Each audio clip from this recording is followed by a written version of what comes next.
All right, this isn't a big deal. It doesn't take that long, but the X and Y won't change. That stays the same, but the Z is going to change because I'm putting in a whole different height now. So let me grab the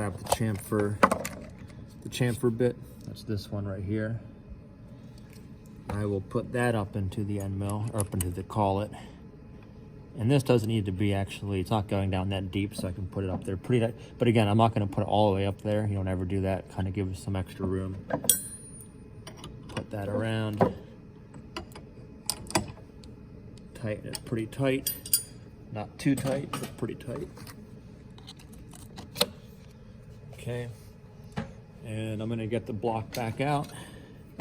I don't need to do the X and Y. All I got to do is the Z. So I'm going to move this over top of it. Oh. Okay, I guess I'll just show you this. So I'm going to go back to the Auto Z touch plate.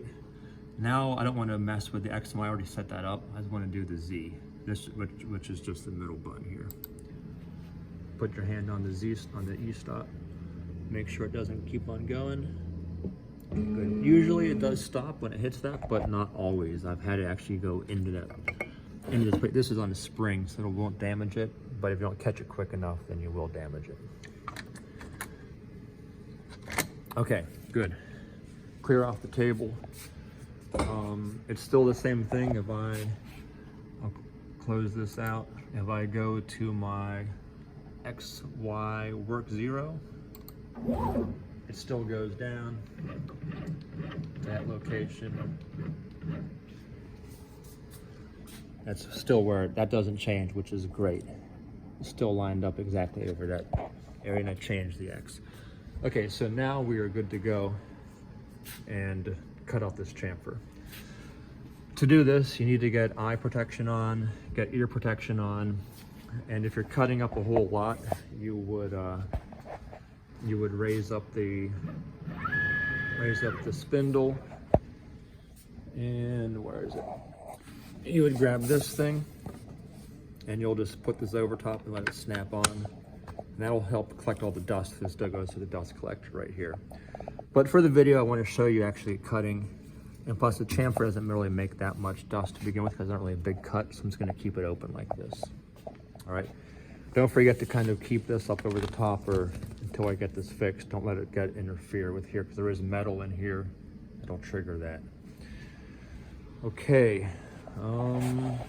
Is it all set? Kind of think it through. That looks good there.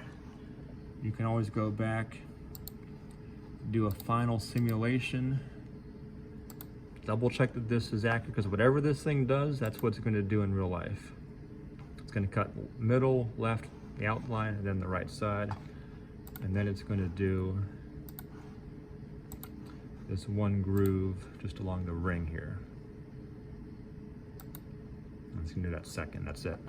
Then I'll have to do it. Then I'll have to do an end mill change. Okay, I think this is good. I always get a little bit nervous, and as soon as I begin cutting, my hand is holding this. If something goes wrong, smash it, and then stop it, and kind of see what happened. You don't want to crash this end mill or this CNC. Too much money, there's a lot of time in this, okay? But I think this looks good, and if not, then I'll stop it. All right, so let's go ahead and start this up. I'm gonna turn on the spindle, turn on that motor. I'm gonna go ahead to here, go back into Mach 4, and you do cycle start. Here we go. Okay, first thing it's gonna say, I did a tool change. I think I was using something else before. Anytime you do a tool change, it does say, it's like a little safety thing, make sure that you resume the G code, because it recognizes you changed it. I'm gonna hit okay, actually resume G code. You just hit okay, I think here. And then down here, it's gonna switch to this tool change, resume the G code. I'm gonna click this button, and then it will start.